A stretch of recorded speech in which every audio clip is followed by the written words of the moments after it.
छत्रपति शिवाजी महाराज की धरती पर अगर औरंगजेब का महिमा मंडन किया जाएगा तो क्या महान योद्धा का अपमान नहीं कर रहे हैं आप? एक सेकंड प्राची जी, सुशी बेन जी, बताएं कि वंदे वंदे मातरम बोल दे। बोले सोमैया जी। सोमैया जी वंदे मातरम बोल दीजिए और अबू आजमी को बोले वंदे मातरम बोले। सुशी बेन जी, आप हैं होती कौन है मुझसे ये बोलिए तो। भारत हिंदुस्तान जिंदाबाद बोलूंगी, बात कर रहे हैं। मैं हिंदुस्तान जिंदाबाद बोलूंगी, मैं जय संविधान बोलूंगी, की बात कर रही हैं। लेकिन जो आप अपने आप को भारतीय नागरिक बताती हैं तो बोलिए वंदे मातरम, जिंदाबाद बोलूंगी, बोलिए भारत माता की जय। क्या दिक्कत है? अरे क्या सोमैया जी आप भी, हु आर यू? आप मुझे कैसे बोल सकती हैं ये बोलने के लिए? ये डिबेट तो नेशनल टेलीविजन पे भारत की जिम्मेदार नागरिक हूँ।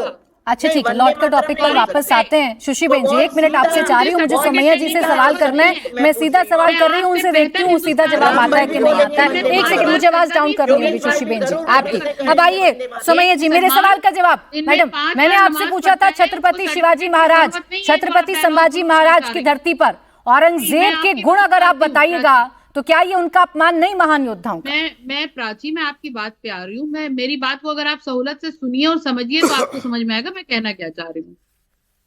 औरंगजेब अगर शासक थे और औरंगजेब एक इंसान भी है साथ में, उनको वो एक बहुत बेहतरीन नमाजी, परहेजगार और गरीब परवर थे।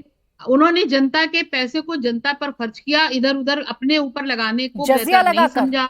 जजिया कर लगा। सुनिए, मैं उसी पर आ रही हूँ। Jizya was the very normal process in that time in the Mughal region. अब मैं आपसे बात कर रही हूँ, उन्होंने जो अपने को मतलब अपने किंगडम में जो उन्होंने फैसले लिए, जो उन्होंने आप बता रही हैं उनको कैद किया, हम भी जानते हैं इस बात को, वो किन सर्कमस्टेंसेस में किया और किया। अगर कोई क्रूर कृत्य किया है तो वो यकीनन निंदा की जाएगी उसकी, लेकिन इसका मतलब ये नहीं होता है कि औरंगजेब का नाम ले। सुमैया जी, आप ये कह रही हैं कि अगर कोई क्राइम कर दे, अगर कोई किसी का मर्डर कर दे तो पहले मैं ये देखूं कि उसका कैरेक्टर सर्टिफिकेट क्या है, उसके बाद उसके लिए सजा मुकर्रर की जाए। देखिए, बेतुका एग्जांपल दे रही हैं। हम और आप जिस संविधान में जी रहे हैं हिंदुस्तान में, ये उस वक्त में लागू नहीं था।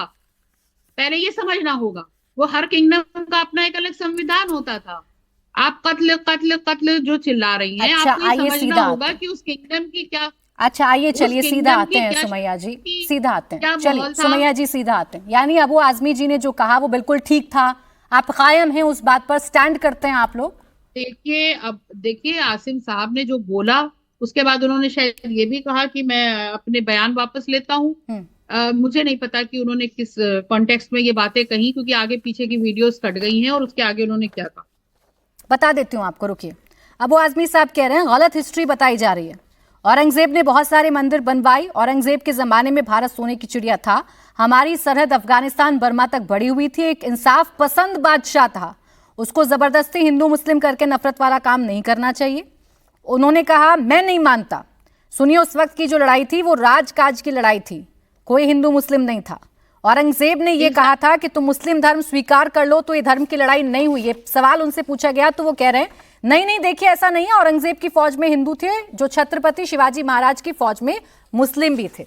ये कहा है, मैंने बता दिया आपको। अब बताइए वो स्टैंड पर आप लोग कायम हैं? मैं फिर अपने उसी बयान पर आऊंगी।